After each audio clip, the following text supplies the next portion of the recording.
Welcome to the Inner Sleeve podcast from Lights and Lines. Today, Mike 5, Gozer, and myself, Grim17, will be discussing ways to lose money as a musician. And if, recent history has shown us anything, it's that people with lots of money have no respect for musicians. And musicians certainly have no respect for money. So that's a perfect storm of bullshit right there. But we'll get into that. If you are enjoying this podcast and you like what Lights and Lines do, please subscribe to all of it if you like, if you can. But certainly subscribe to the podcast, and maybe we can convince you to subscribe to the label. But in the meantime, enjoy the episode.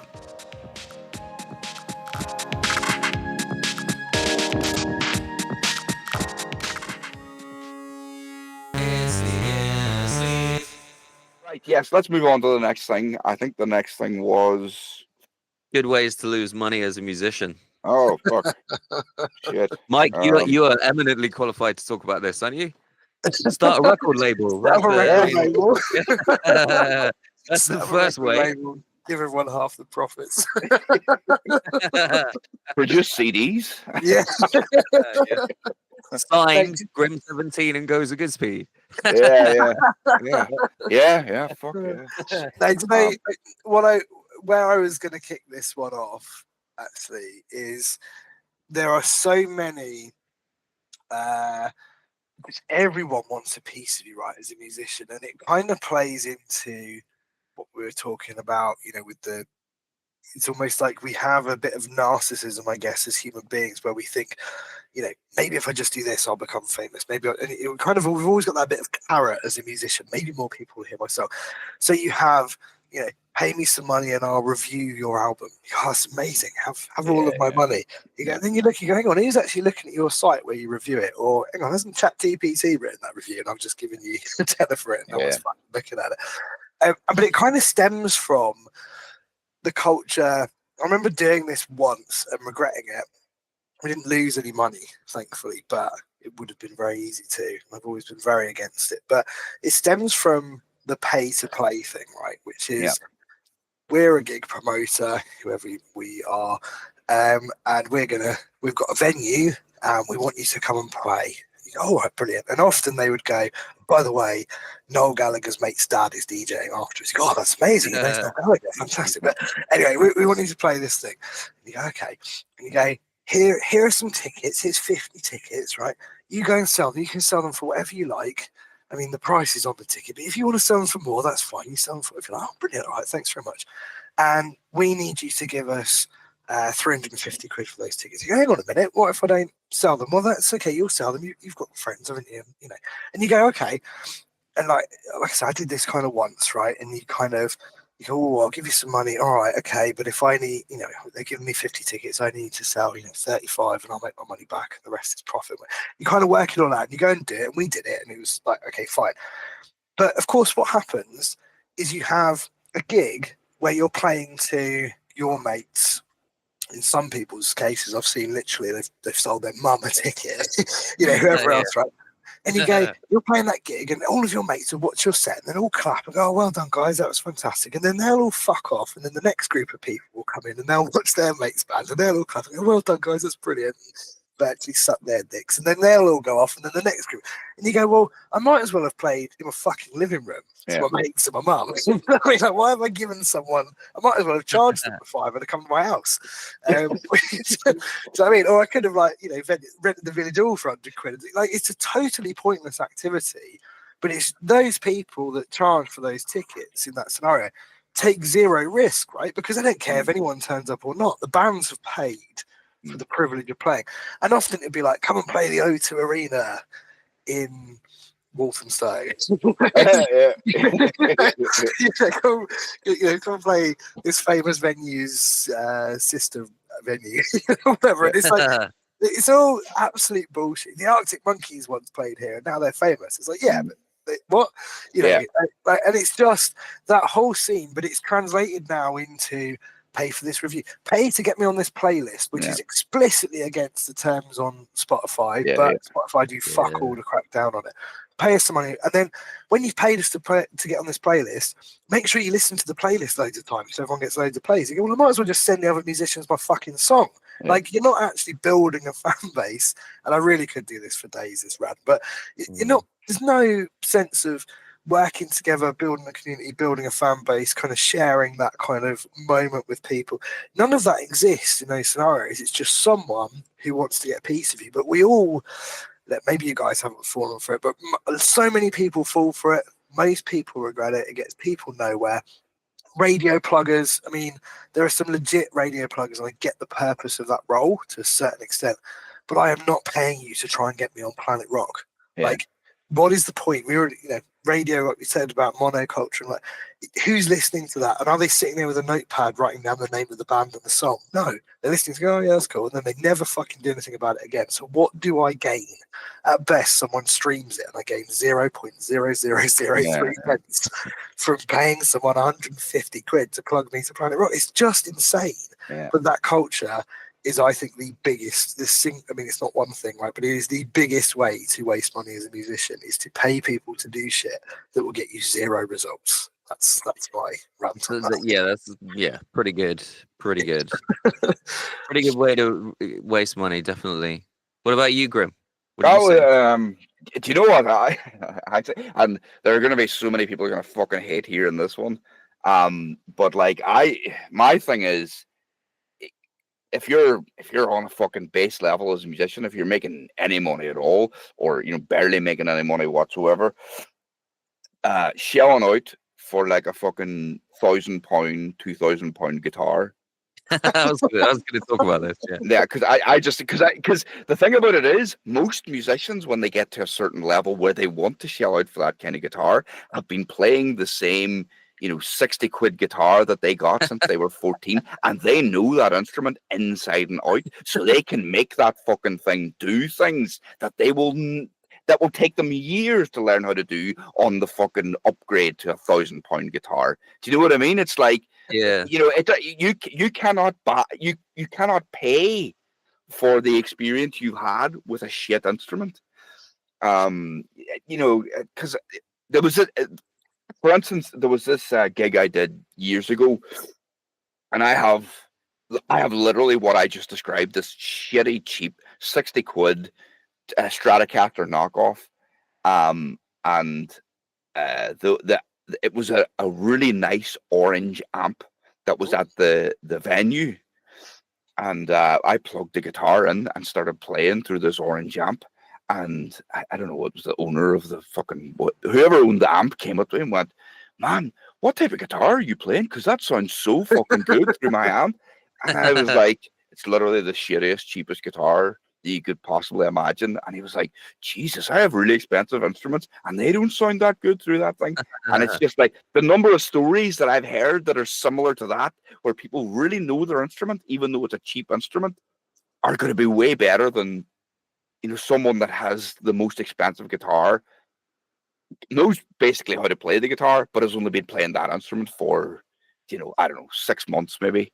It's just, there's no comparison. Maybe if you have money to burn, if you have disposable income and you want to buy yourself a really nice guitar to have as a collectible, then fine. Yeah. But don't think you're going to fucking buy yourself a really expensive instrument and suddenly be fucking, I don't even know what the comparison is, because literally most of the greatest guitarists of all time played an instrument that they played since they were a teenager. Do you know what I mean?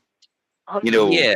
I mean, I'm sitting in a room now, I won't lie to you, which has 16 guitars in it, and 3 of them are, well, one of them is not really expensive, but one of them's expensive enough, and 2 of them are decent, let's say well priced. And the rest are, I mean, one of my favourites I'm looking at right now, I think was 100 quid, and it included a small amp. Yep, exactly, yeah. It's a great guitar. Sounds amazing. Yeah. But I must say, my favourite is my nice one, but that is really nice. I mean, I'm maybe somewhere in the middle here, because my first guitars were shocking. They were awful guitars. I had a Strat knockoff, which was just sounded just terrible, no matter what you plugged it into. And I used to, in the end, I just used to play that acoustically. So I learned to play on this electric guitar, and I used to play it acoustically because I could not get any decent tones out of any amp with it. And then I had my first acoustic guitar. The strings were so far away from the fretboard that it was literally like playing a cheese grater. Do you know what I mean? And I had that for a short period too. And these days I have pretty good guitars. Certainly not £1,000 guitars, but I have pretty good mid-level, mid-price sort of guitars that are played a lot. Do you know what I mean? And because I do acoustic and electric gigs, I have I've got a couple of decent electrics and a couple of decent acoustics. I've got a resonator. You know what I mean? And there is for me, there was a big difference between the dog shit instruments that you first get and then the mid-level instruments that you upgrade to. And I do think that it made me a better player upgrading to those instruments because they were suddenly easier to play and they had better tones, which makes you play more and makes you push yourself more. And do you know what I mean? So yeah. So everybody kind of has a different journey. I do take your point, Grim. No, you're disagreeing with me, and I will strike you down. You can try. You're going to need pretty long arms from all the way over there. But anyway, gear in general, music gear is a spectacular way to lose money as a musician. And I think we touched on it earlier on. There is a syndrome in most musicians where they go, and I definitely have this, or I have had this too, where you're like, if I only had that bit of equipment, fill in whatever it might be, I could absolutely nail, X, Y, and Z that I want to achieve. And so there is that mechanism that exists in all of us, and every now and then, you have to know what you're doing.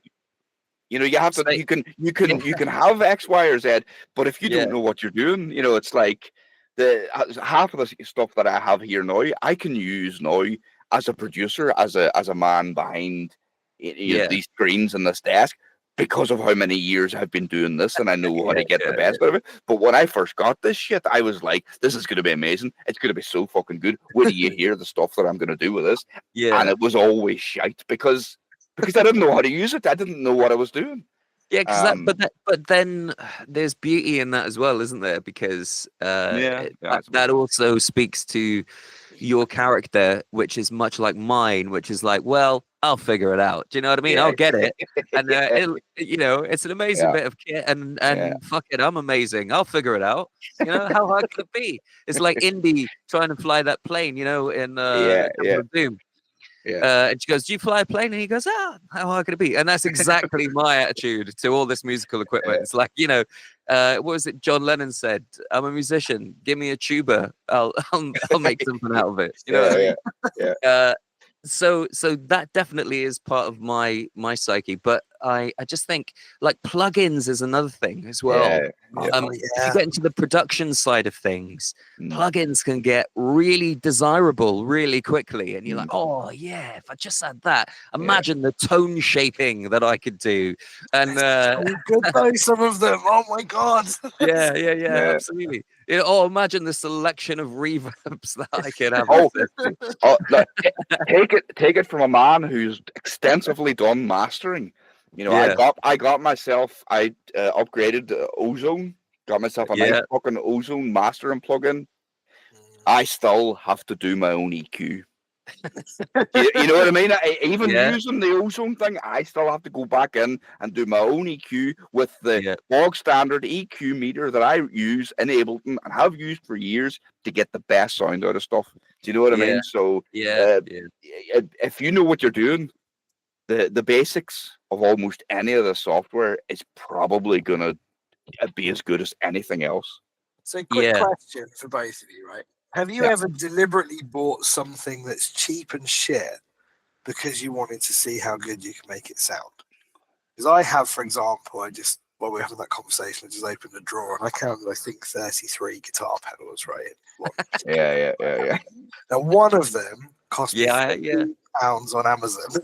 Right? yeah. And it's like a weird amp simulator thing with a really shitty gain and some preset amp sounds and a tone and like a couple of weird like modulation effects or whatever.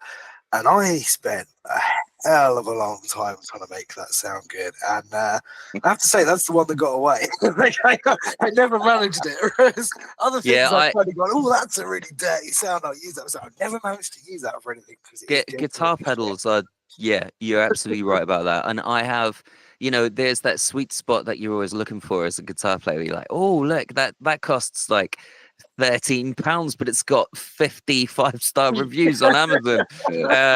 And it's, maybe it will sound like a tube amp. And sure enough, you get it, and it's the tinniest, fizziest, almost awful distortion that you've ever heard. So I've definitely done all of that over the years as well. Yeah. So, but I didn't. Disappointing. It sounds like a shit pedal. Yeah, I didn't. Yeah, I didn't buy it deliberately thinking, oh, this is going to be shit, but I'll somehow make it sound good. That's what I did with that one. That was my plan, and I haven't cracked it. No. No, I mean, I'm coming at this from a complete, like, literally, all the stuff you described that sounds shit to me. I'm sitting here going, "I'll give it to me. I want I will that." post this. Because almost everything I do is literally how fucking gnarly and crap can I make this sound? Like literally, because that, I mean, you've heard my music. You know what my music is. I mean, it's literally what I'm doing at the very start is literally trying to make it sound like a man having an accident with industrial equipment in a shed in a fucking barn. And then I polish it afterwards, This Yeah. Japanese piece of shite. I will literally mail you this pedal. Yeah, man, send it over and I'll because you will hate it. But this is the thing. But this is the thing because I wanted to talk about this because all the new stuff that I'm working on at the moment is based around a thing that I've been just kicking around for a while and trying to work with an idea I had, and it's literally this cheap, shitty acoustic guitar that I have right behind me. The preamps never worked on it. I sanded the shit out of it and painted it, in a fit of insane drunken nonsense. So the sound plate's buggered. The G string on it has never tuned.